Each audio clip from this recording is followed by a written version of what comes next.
എനിക്കിത് ചെയ്യുന്നതിന് മുമ്പ് എനിക്കിങ്ങനെ ചെയ്യാൻ സാധിക്കുമെന്ന് പോലും എനിക്കറിയില്ലല്ലോ.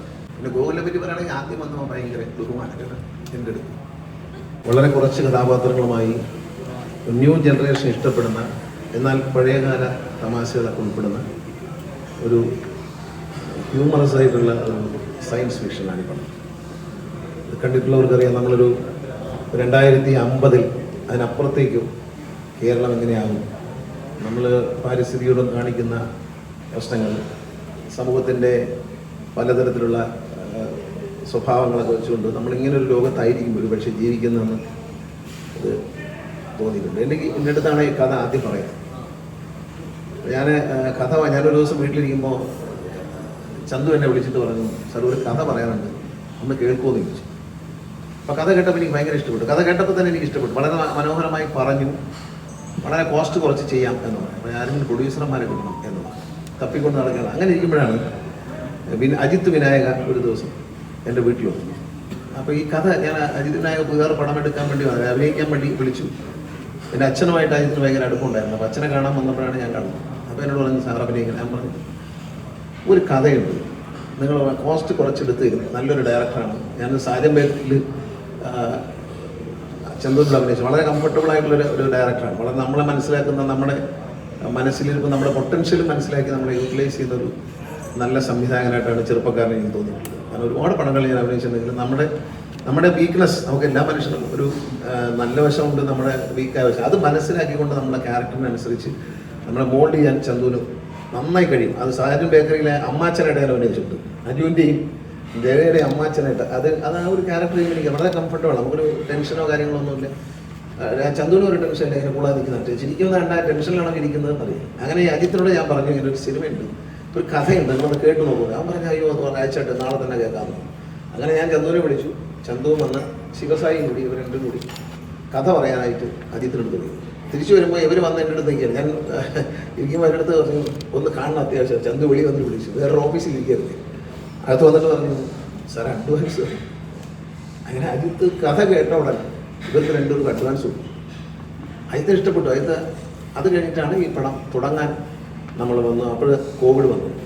പക്ഷെ കോവിഡിൻ്റെ അവസാനം നേരെ ഷൂട്ട് ചെയ്തു. അതിന് ശേഷമാണ് ഞാൻ ഈ പടത്തിൽ അഭിനയിച്ചത്.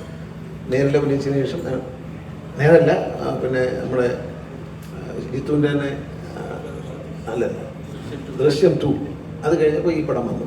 ഇത് ഞങ്ങൾ ചെയ്തുകൊണ്ടിരിക്കുമ്പോൾ എനിക്ക് കോവിഡ് അടിച്ചു. ഇവർക്ക് കിട്ടുമെന്ന് വിചാരിച്ചു, പക്ഷെ കിട്ടിയില്ല. വേറെ ആരോട് കൊടുത്തത്, ഞാനല്ല. ഞാൻ അവിടുന്ന് പൊയ്ക്കളാണ്. പിന്നീട് അത് കഴിഞ്ഞ് ഇലക്ഷൻ വന്നു. അതെല്ലാം കഴിഞ്ഞ് ഞങ്ങൾ ഷൂട്ട് ചെയ്തു. ഗ്യാപ്പിന് ശേഷം വീണ്ടും ഷൂട്ട് ചെയ്തു. പക്ഷെ ഒരു കുറഞ്ഞ സ്ഥലത്ത് വെച്ചിട്ട് വളരെ രസകരമായി. കാരണം നമുക്ക് ഈ കാരവനിൽ പോയി ഇരിക്കാൻ തോന്നില്ല. ഗൂഗിളിലൊക്കെ ഇങ്ങനെ നമ്മളിങ്ങനെ തമാശയ്ക്ക് പറഞ്ഞ് കളിച്ച് ചെയ്യും.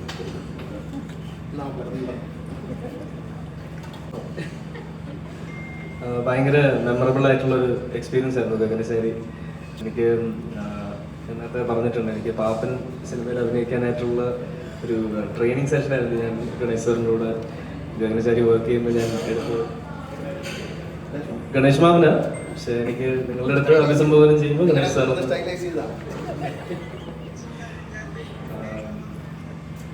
സെറ്റിലുള്ള കളിതമാശകളും കോവിഡിൻ്റെ ഒരു വളരെ എല്ലാവരും സ്ട്രെസ്ഡ് ആയിട്ടിരിക്കുന്ന ഒരു സമയത്തായിരുന്നു ഞങ്ങൾ ഷൂട്ട് ചെയ്യുന്നത്. അപ്പോൾ അതിൻ്റെ എല്ലാ ഒരു സ്ട്രെസ് ബസ്റ്റർ ആയിട്ടുള്ളൊരു വേദിയായിരുന്നു ഗഗനചാരിയുടെ ഷൂട്ടിംഗ് സെറ്റ് എന്ന് പറയുന്നത്. എന്തായാലും ഇപ്പോൾ അതിൻ്റെ ഫ്രൂട്ട് നമ്മൾ റീപ്പ് ചെയ്യുന്നതിൽ ഭയങ്കര സന്തോഷം. നല്ല അഭിപ്രായങ്ങൾ വരുന്നു. തിയേറ്റേഴ്സിൽ നിന്ന് സ്ക്രീൻസിൻ്റെ എണ്ണം കൂട്ടാനായിട്ട് അജിത് സാർ പ്ലാൻ ചെയ്യുന്നുണ്ട്. ഇൻ്റർനാഷണലിയും റിലീസ് കൊണ്ടുവരുന്നുണ്ട്. ഒരുപാട് സന്തോഷം.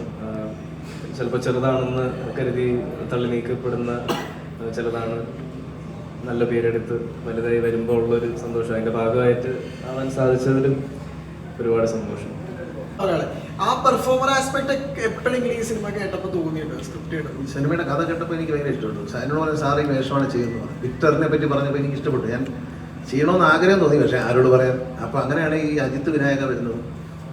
അദ്ദേഹത്തോട് നമ്മൾ പറയും. അതിനുശേഷം എൻ്റെ ഈ സ്ക്രിപ്റ്റ് എഴുതിയിരിക്കുന്നത് ഇവർ രണ്ടും കൂടിയാണ്. ചന്തു എൻ്റെ സഹോദരിയുടെ മോനാണ്, ശിവസായി. മാമൻ പോയ വഴിക്ക് സിനിമയെ പോകണമെന്ന് ആഗ്രഹിച്ചാണ്. പക്ഷെ ഞാനൊക്കെ സിനിമ വന്ന കാലത്ത് എൻ്റെ അച്ഛൻ അടിയേരുമായിരുന്നു, വഴക്ക് പറയും. അമ്മയച്ഛനും അമ്മയ്ക്ക് ഇഷ്ടമായിരുന്നു. ശിവനൊക്കെ അച്ഛനും അമ്മയ്ക്കും ഒക്കെ പിള്ളേരെ ഇപ്പോഴത്തെ ജനറേഷൻ മാറി എന്നുള്ളതാണ്. അവരെയൊക്കെ പ്രോത്സാഹിപ്പിക്കുകയാണ്. ഞാനൊക്കെ സിനിമയിൽ നയിക്കുമ്പോൾ നമ്മൾ കളിയാക്കുമല്ലോ, സിനിമയിൽ പോയി എന്ന് പറയും. അങ്ങനെ നമ്മൾ യുദ്ധത്തിൽ പോയി മരിച്ചതുപോലെയായിരുന്നു ആളുകൾ. പക്ഷേ ഇപ്പോൾ കാലം മാറി, നല്ല കുട്ടികൾ വരുന്നവർക്ക് നല്ല ഐഡിയസ്. ഒരു ഡോക്ടർ തന്നെ ഒരു സീനിൽ അഭിനയിച്ചുള്ളൂ, പക്ഷെ നമ്മൾ മനസ്സിൽ തട്ടും. ആ വരുന്ന കുറച്ച് കഥാപാത്രങ്ങളേ ഉള്ളൂ, ഒരു റോളുണ്ട് എല്ലാവർക്കും. അതാണ് ആ സ്ക്രിപ്റ്റിൻ്റെ ഒരു പ്രത്യേകത. പിന്നെ ഈ സ്ക്രിപ്റ്റിനെ പറ്റി ഒരു വലിയ തമാശയുണ്ട്. ഇത് അവസാനം സെക്കൻഡ് ഷെഡ്യൂൾ വന്നു. കൊറോണ എല്ലാം കഴിഞ്ഞ് ഷൂട്ട് ചെയ്ത് തുടങ്ങിയപ്പോൾ ഇവർ ഞാനും നോക്കിയിരിക്കുമ്പോൾ, ഞാനും അജുവും കൂടെ, ഈ അജു ഞാനോട് നോക്കിയിരിക്കുമ്പോൾ ഇവർ രണ്ടുകൂടെ മരത്തിൻ്റെ മുകളിലോട്ട് പോയി, ഈ ചന്തുവും ഈ ശിവസായിയും കൂടെ. ഇവരങ്ങോട്ട് പോകുമ്പോൾ ഞാൻ പറയുന്നില്ല, അവന്മാർ കഥ ഉണ്ടാക്കാൻ പോകാമെന്ന് പറയും. കുറച്ച് കഴിയുമ്പം ഇവരൊരു പ്രിൻ്റർ എടുത്ത് പുറത്ത് വയ്ക്കും ശിവസായി. ഉടനെ ചന്തു അത് ദൂരേക്ക് അറിയാത്തവരെ നിൽക്കും. പിന്നെ അതിനകത്തൊരു കമ്പ്യൂട്ടറിലൊക്കെ അടിച്ച് ഒരു സീൻ ഇറങ്ങി വരാണ്. ഈ പ്രിൻ്റ് ചെയ്ത് വരുന്ന ചൂട് സ്ക്രിപ്റ്റാണ് കൊടുക്കുന്നത്.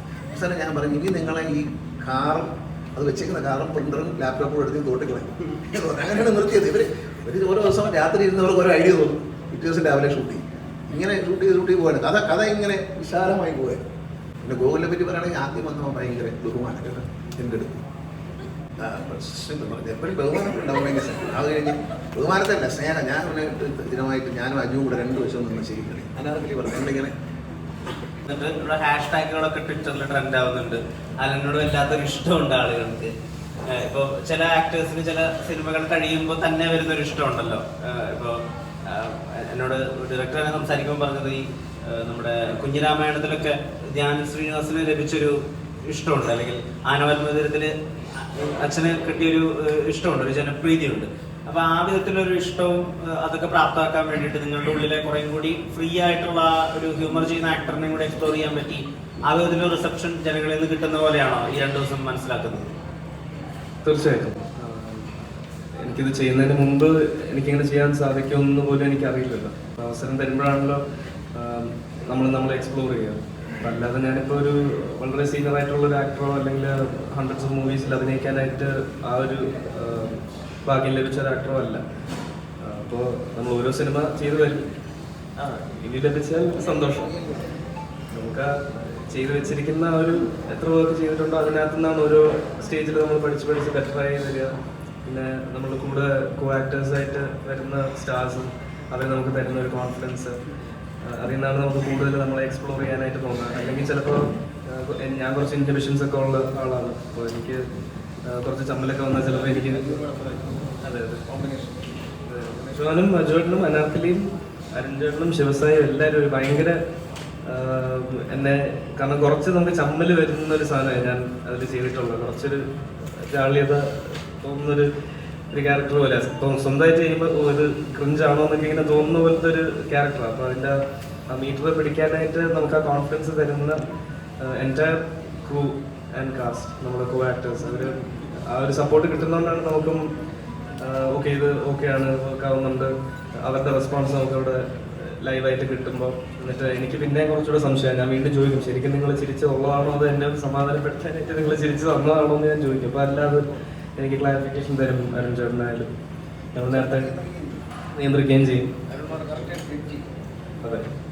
അപ്പോൾ അങ്ങനെ എനിക്ക് ആ ചെയ്തു വെച്ച ആ ക്യാരക്ടറിന് ഇത്രയും നല്ല സ്വീകാര്യത ലഭിക്കുന്നതും സിനിമ അതുപോലെ തന്നെ സക്സസ് ആകുന്നതും അതാണ് മെയിനായിട്ട്. അതിൽ കൂടുതൽ ഞാൻ അധികം ശ്രദ്ധിക്കാറില്ല.